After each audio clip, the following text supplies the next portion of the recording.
নিজের মধ্যে অবরুদ্ধ যে অবস্থার কথা পূর্বে লিখিয়াছি, মোহিতবাবু কর্তৃক সম্পাদিত আমার মুখাবলিতে সেই অবস্থার কবিতাগুলি হৃদয় অরণ্য নামের দ্বারা নির্দিষ্ট হইয়াছে।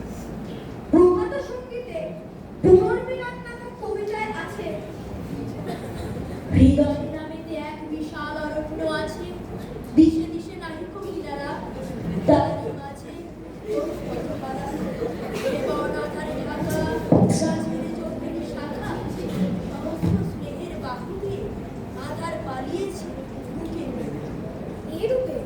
বাহিরের সঙ্গে যখন জীবনটা চলছিল না, যখন নিজের হৃদয়ের মধ্যে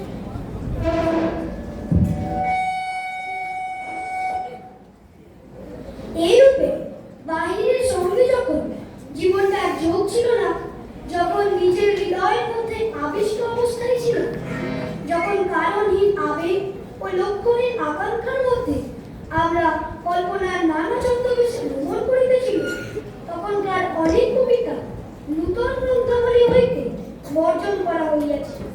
কেবল সন্ধ্যা সঙ্গীতে প্রকাশিত কয়েকটি কবিতা হৃদয়ানন্দ বিভাগে স্থান পাইয়াছে।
যত শোভা, যত গান, যত কান, জাগরণ কুণ্ঠ শিথিল হয়েছে বাহুবন্ধ, মন্দিরা বিহীন মম কুম্ভ, জীবন অভিসারে নিশা আজ কি হয়েছে ভোর, ভেঙে দাও তবে আজ কারো সভা, আনো নবরূপ, আনো নব শোভা, নূতন করিয়া লভ আর বাল, চির পুরাতন মোর, নূতন বিবাহে বাঁধিবে আমার নতুন জীবন।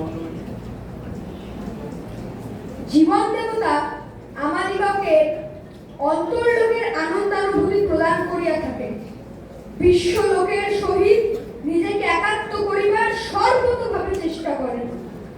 অন্ধকারের উৎস হইতে উৎসারিত আলো আমাদিগের হৃদয়কে শুদ্ধ পবিত্র করে তোলে।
ক্ষমা করো, ধৈর্য ধরো, হোক সুন্দরতর বিদায়ের ক্ষণ।